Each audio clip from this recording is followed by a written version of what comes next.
Guys, before I start, let's have a huge round of applause for the organizing team as well as XLRI. They've done a brilliant job so far. So I'm going to be starting about design and what is design, what is good design, what's bad design, how often do you see it in real life, and what impact does it have on us. Now, simple question, what is bad design? So how would you figure out what bad design is? You see it every day in your life and you might not even notice it. There'll be simple things like this, like I'm going here and yeah, it's bad design because I don't want to get up when I'm doing something. Again, that's an inflatable toy of a Wolverine figure and everyone loves Wolverine. I love it. You guys love it. But I'm sure kids don't love him that much that they're going to be doing this. So design simple, but you need to have a good application on it so that people don't really have to work a lot around it. This is a website. I don't know how many of you guys have seen this, but when you see it in action, the stars and everything are moving. Now it becomes so popular because it's so bad that people are like, oh my god, this is so bad, I must share it on Facebook so that my friends can see it. So sometimes it does really work and it makes you popular. Now one of my favorite examples for what and how it impacts you is this website right here. So yeah, show of hands, how many of us have tried booking a ticket through IRCTC? Okay, all of us have done it, brilliant. Second question, how many of us have successfully booked a ticket in one go? I see one hand. Yeah, right there. Are you a topper of XLRI? Or you're not? You're really lucky then? Because I don't know, but I've never been able to. This page actually scares me and it says right here that hassle-free transactions. I mean, come on, you have a joke on your front page. So it's very good. But no, this is a very recent screenshot. I took this like 3 days before, so that's holy. And I want to book my ticket, but I see 300 off, 600 off, 1000 off. I have no idea what that is. So I go there and actually I can buy clothes here if you want. So if you're not getting tickets done, you might as well buy a little Aliva blue cotton girls dresses for 549 rupees only. So that's what you can do here. But yeah, so IRCT is a universal example of something that doesn't work, which is why the internet is actually full of jokes of IRCTC and why it doesn't work. Guys, can we dim the light? I think the presentation is more important than my face, which is pretty. Okay. So yeah, so internet's full of jokes of why it doesn't work. Now, coming from bad design, what is good design and how do you identify what good design is? So I have a page full of logos here. I'm sure you guys know already, but Amazon is it's an e-commerce site. So what they're trying to tell you in their logo is that from A to Z, you can find everything. And there's an arrow over there that makes a smiley face. So within their logo, they're telling you that on our site, you can find everything. Again, the Sony logo, Sony Vaio, it's binary, 1 and 0s. The FedEx logo, the negative space between the E and the X makes an arrow, and that actually tells you that FedEx gets things from one place to the other, which is why they have an arrow in the logo. Formula One, I've for the longest time thought the red part is actually 1, but it's not. The negative space between the black and the red is the 1, and they've got the F. So once you know that, you can't unsee it. Similarly, the Baskin-Robbins thing, they make ice creams, they make really good ice creams, but what they want to tell you is that we have an ice cream for every day of the month. So they have 31 within their logo, which actually once you know, it does blow your mind, and that's what good design is supposed to do. It's supposed to blow your mind. Again, the last one is my fonts. Now within my fonts, you read it as mine fonts, but once I tell you that the my makes a hand over there, you can't unsee it, and then it blows your mind. That was really loud. It blows your mind. So again, good design will be universally appreciated. Guys like black, girls like pink, some guys like pink, some girls like black. But what everyone will appreciate is good design, again like the shoes we just saw. So functionality is what plays the most important role in design. Which is why our job as a designer is to actually make things easier now. When our app is being designed for your phones, the minimum number of swipes, the minimum number of clicks on the app will actually help it, because we sort of have grown up in the internet. It comes naturally to us. So I got the internet when I was in the 6th and it's been fine. But like I can easily navigate through a website before getting confused. But when my mother would be on the internet, she would not really find it. Guys, don't look at the site like that. That's not my mother. I just wanted an image of a confused woman on the internet. But no, it gets tough for her because she'll call me up on the phone and say, how do I go 4 pages back to where I was? And I'll tell her there's a home icon on top. You just click on that and you're like, oh, I didn't know this, but this is really cool. So the job of a designer is actually to make things easier for the person who's using it and minimize the time. Another great example of who's been doing this brilliantly is Apple. Now their websites are simple. They have a good copy over there. They have the picture which actually you will want to buy it. You'll want to get an iPhone 5s, whereas you know in the next 6 months you're going to get an iPhone 6, and once that comes out, you'll want that. Now, keeping all of these aspects in mind, I decided to actually redo a few movie posters that I see. Now, in India, I think two things people are crazy about: one's cricket and one's movies. Now, I'm not very good with cricket because I remember I used to be fielding and the ball would go straight here and then back, and then I couldn't do anything in cricket. But movies I love, so I tried doing something on movies, and what the point here was to use a very, very strong point in the movie, or maybe have the whole movie represented in one graphic. I'm sure all of you have seen these two. And to represent the whole movie in one graphic is the job.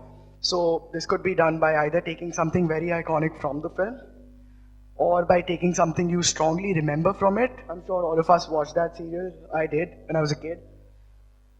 Again, taking dialogues from the film, creating something around that so that people can remember it, which can be used as a marketing tactic.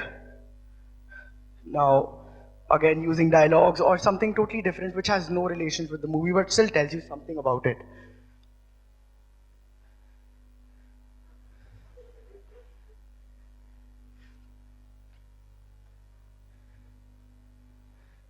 So that's it. I ran out of movies eventually. And then I had to figure out jokes on what can be done and what are the cliches. So I figured that this car has been the kidnapping car since it came out in '84, and that's been used for kidnappings ever since. So you create something around that which people like to talk about. Uh, WhatsApp recently got bought by Facebook. So why not use WhatsApp icons, the emoticons, to create a poster for a film? Rang De Basanti. So I don't know how many of you can see it, but that's a relationship status. And it says Meri Dulan To Azadi Hai. So use something old and create something new with it, which was the movie itself.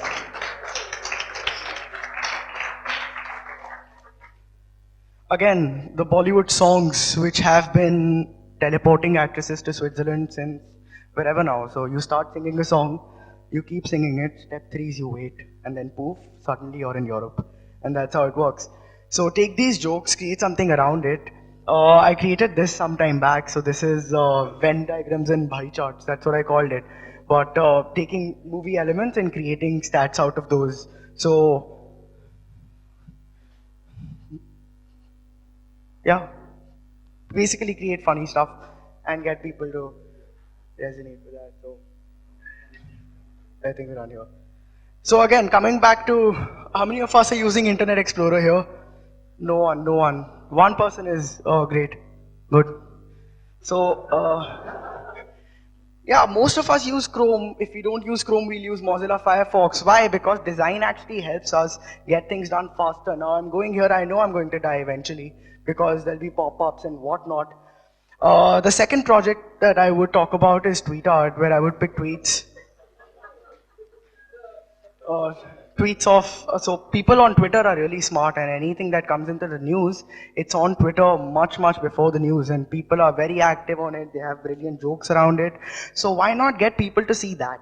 Because a life of a tweet is about 5 minutes at the most, or maybe one day if it becomes really popular. But get that and have a whole graphical representation of that so that people will remember it. So funny things keep on coming up on Twitter and getting people to see all of that. I'm glad this is over because back then it could have got me into trouble.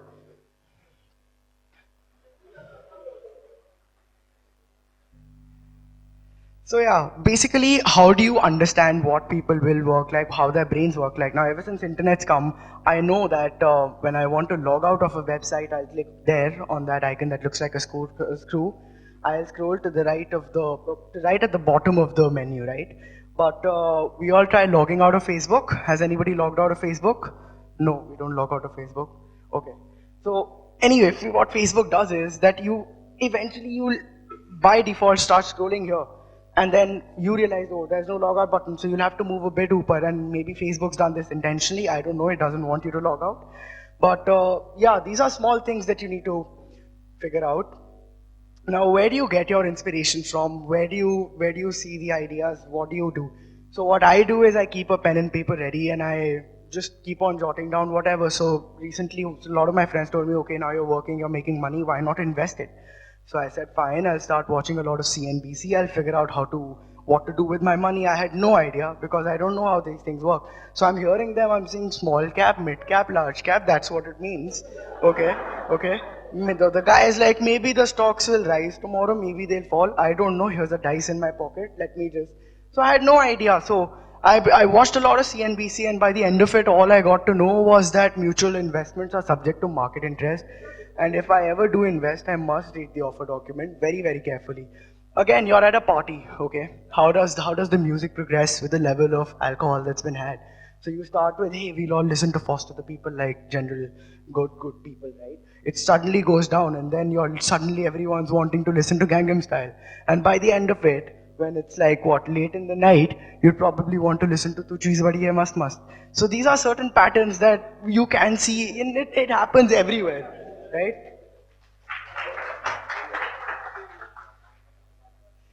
So again, anything, you can consume movies, you consume TV, you consume books.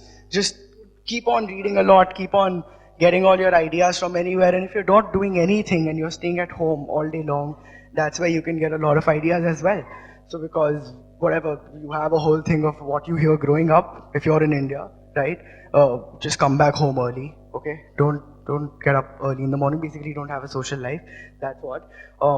Ask your mother, ask your father, and then it becomes an infinite loop. So the idea is that you can get an idea everywhere. What the point is that for infinite possibilities, you need to actually try out infinite stupidities and just keep on pushing ideas out. Okay, people don't like your first idea, doesn't matter. They like your second idea. If they don't like your second idea, something else you do, they like your third thing. And by the end of it, if they like nothing at all, maybe you're Uday Chopra, I don't know. But eventually people will like it. So the only way to have infinite possibilities is to actually have infinite stupidity going on.